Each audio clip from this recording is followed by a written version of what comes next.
Welcome, and all aboard my engineers. Next stop, ConceptLand. On this trip, we're headed for a land that's far away beside the crystal fountains, so come with me, we'll go and see the Big Rock Candy Mountains.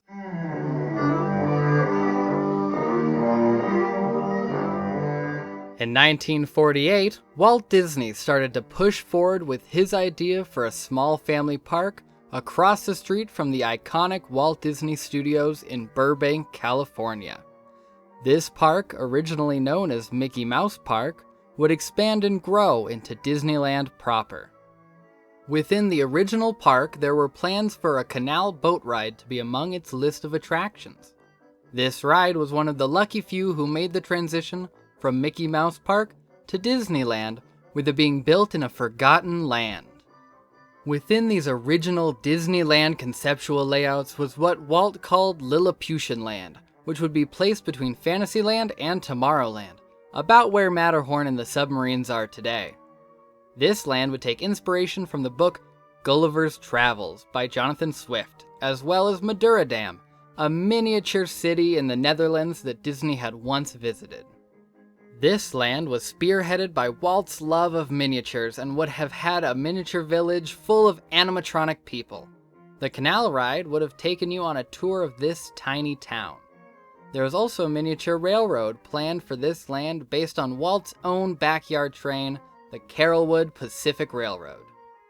While this land was scrapped due to the mechanical nightmare that was the citizens of Lilliputian Land, its two attractions would be moved to Fantasyland by opening day, as Casey Jr. Circus Train and Canal Boats of the World. The Canal Boats of the World were supposed to have miniature world landmarks to look at, but when the park opened, instead of the beautiful, eye-catching scenery we now have surrounding the Storybook Land canal boats, there were weeds, grass, and mud. This gave it the nickname, the Mud Bank Ride. After only 2 months of operation, the ride closed, and got the landscaping of miniature plants, Monstro the Whale, and some of the miniature displays that can still be seen today, which reopened as the Storybook Land Canal Boats. Although this wasn't always the plan.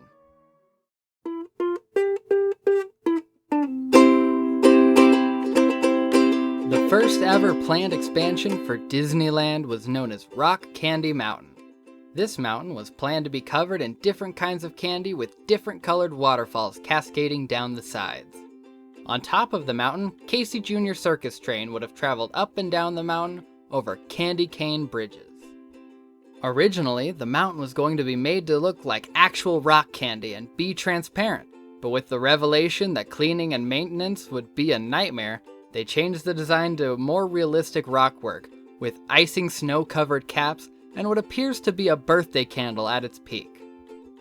While Casey Jr. explored the exterior, the canal boats would float through the inside of the mountain.